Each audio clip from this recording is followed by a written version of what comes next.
Hello guys, আসসালামু আলাইকুম। আজকের রেসিপিতে থাকছে লাল মুরগি দিয়ে একদম ঝুরো ঝুরো বুনো খিচুড়ি। কতটা ঝুরো ঝুরো হয়েছে আশা করছি দেখলেই বুঝতে পারবেন। তো ভিডিওটি না টেনে সম্পূর্ণ ভিডিওটি দেখে নেন। আশা করছি আজকের রেসিপিটি আপনাদের কাছে খুবই ভালো লাগবে।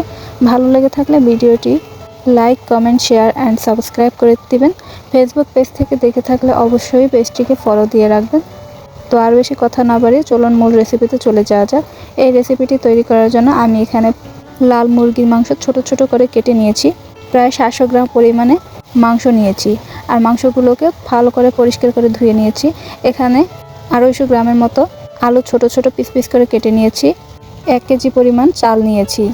আমি এখানে চিনি গুঁড়ো চাল নিয়েছি। আপনারা চাইলে যে কোনো চাল নিতে পারেন, বাসমতি চাল কিংবা চিনি গুঁড়া চাল। অ্যাঙ্কর ডাল নিয়েছি অল্প পরিমাণে, মসুর ডাল 1 কাপ পরিমাণে। এবার এই মাংসটাকে আমি ভালো করে আগে রান্না করব, তাই মশলাগুলো একত্রে করে মাখিয়ে নিচ্ছি। 1 কাপ পরিমাণে পেঁয়াজ কুচি দিয়েছি, রসুন দিয়ে দিচ্ছি 2 টেবিল চা চামচ পরিমাণে, আদা বাটা দিয়ে দিচ্ছি 1.5 চামচ পরিমাণে। আমি এখানে আরও একটু আদা বাটা ব্যবহার করব, তবে এখন না, সেটি রান্নার মাঝে। হলুদের গুঁড়ো দিয়ে দিচ্ছি 2 চামচ পরিমাণে, লাল মরিচের গুঁড়ো দিয়ে দিচ্ছি 3 চামচ পরিমাণে। এখানে বুঝে শুনে অবশ্যই মরিচের পরিমাণটা ব্যবহার করতে হবে। লবণ দিয়ে দিচ্ছি স্বাদ মতো, জিরা গুঁড়ো দিয়ে দিচ্ছি 3 চামচ পরিমাণে, আরও দিয়ে দিচ্ছি 1 চামচ পরিমাণে গরম মশলার গুঁড়ো। এটি দিলে কিন্তু এর টেস্টটা খুবই বেড়ে যায়।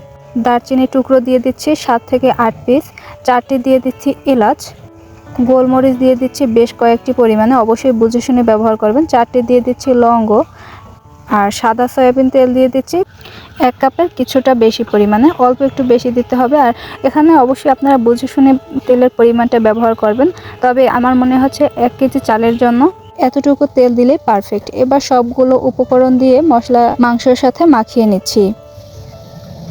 সব উপকরণ একত্রিত করার পরে এর মধ্যে এখন বিরিয়ানির মশলা দিয়ে দিচ্ছি। এখানে আমি রাঁধুনি বিরিয়ানির মশলা দিয়ে দিচ্ছি। আপনারা চাইলে যে কোনো ব্র্যান্ডের বিরিয়ানির মশলা ব্যবহার করতে পারবেন।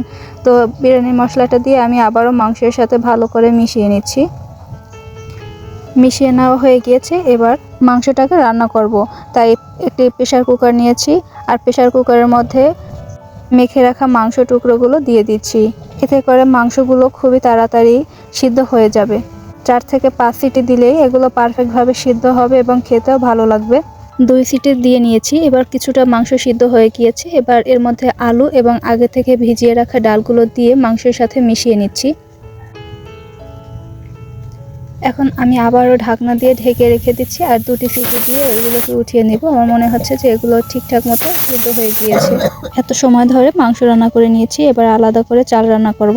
তাই চুলায় একটি বড় পাতিল বসিয়ে দিয়েছি, তাতে প্রায় মেজারমেন্ট কাপের 1 কাপ পরিমাণ তেল দিয়েছি এবং হাফ কাপ পরিমাণে পেঁয়াজ কুচি দিয়েছি। যেহেতু আমি আগে থেকে মাংসের মধ্যে সব ধরনের উপকরণ ব্যবহার করেছি, তাই চাল ভেজে নেওয়ার জন্য এখানে অল্প পরিমাণে পেঁয়াজ ব্যবহার করেছি। পেঁয়াজ, দারচিনি এবং এলাচগুলোকে হালকা করে ভেজে নিয়েছি। অল্প করে ভেজে নিতে হবে, খুব বেশি ভেজে নেওয়ার খুব বেশি প্রয়োজন নেই। এবার ডাল এবং চাল একসাথে দিয়ে ভেজে নিচ্ছি।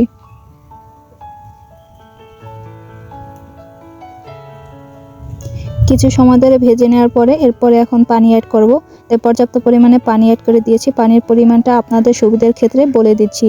একটি পাত্র মেপে অবশ্যই পানি ব্যবহার করবেন। আমি এখানে একটি বল নিয়েছি আর বলের 1 বল পরিমাণে চাল নিয়েছি, তাই 2 বল পরিমাণে পানি অ্যাড করে দিয়েছি। মেজারমেন্ট কাপের 1 কাপ পরিমাণে ডাল নিয়েছি, তাই 1 কাপ পরিমাণে পানি ব্যবহার করেছি। এর মধ্যে কাঁচামরিচ 5টি, অল্প একটু পরিমাণে আদা বাটা এবং লবণ দিয়ে ঢেকে রেখে দিয়েছি। দেখতে পাচ্ছেন কিছুক্ষণ পরে হালকা হালকা করে ব্লক ওঠা শুরু করেছে, তাই আমি আবার একটু নেড়ে চেড়ে দিচ্ছি যাতে করে চালগুলো নিচে লেগে না পড়ে। অবশ্যই চুলার হিটটা মিডিয়াম রেখে রান্না করতে হবে, তা না হলে এগুলো নিচ থেকে লেগে যেতে পারে এবং ঠিকঠাক মতো সিদ্ধ হবে না। এবং বিরিয়ানির মশলা দিয়ে দিচ্ছি। 1 কেজি চালের জন্য একটি বিরিয়ানির মশলাই ঠিকঠাক হবে। এবার আগে থেকে রান্না করা মাংসগুলো এর মধ্যে দিয়ে দিচ্ছি। যখন হালকা হালকা চালের গায়ে পানি লেগে থাকবে, ঠিক তখনই মাংস দিয়ে একত্রিত করে নিতে হবে। এতে করে সব স্থানে ভালোভাবে মশলা পৌঁছাবে এবং সব স্থানে মাংসর টুকরা ঠিকঠাক মতন যাইবে এবং খেতে খুবই ভালো লাগবে। আমি দেখতে পাচ্ছেন যে সবগুলোকে একত্রিত করে মিশিয়ে নিচ্ছি। আর এবার লো মিডিয়াম হিটে ঢাকনা দিয়ে ঢেকে রেখে দিচ্ছি। 5 থেকে 7 মিনিট রেখে দিলে ঠিকঠাক মতো সিদ্ধ হয়ে যাবে। 5 থেকে 7 মিনিট পরে উঠিয়ে নিয়েছি। আর এই হচ্ছে খিচুড়ির ফাইনাল লুক। মাশাআল্লাহ কতটা ঝুরঝুরো হয়েছে আপনারা দেখলেই আশা করছি বুঝতে পারবেন। তো আজকের রেসিপিটি আপনাদের কাছে কেমন লেগেছে অবশ্যই আপনাদের ব্যক্তিগত মতামত কমেন্ট বক্সে জানিয়ে দেবেন। তো আজকে পর্যন্তই, ভালো থাকবেন, সুস্থ থাকবেন এবং পরবর্তী ভিডিও দেখার জন্য অবশ্যই চ্যানেলটিকে সাবস্ক্রাইব করে রাখবেন। ফেসবুক পেজ থেকে দেখে থাকলে অবশ্যই পেজটিকে ফলো দিয়ে রাখবেন। আল্লাহ হাফেজ।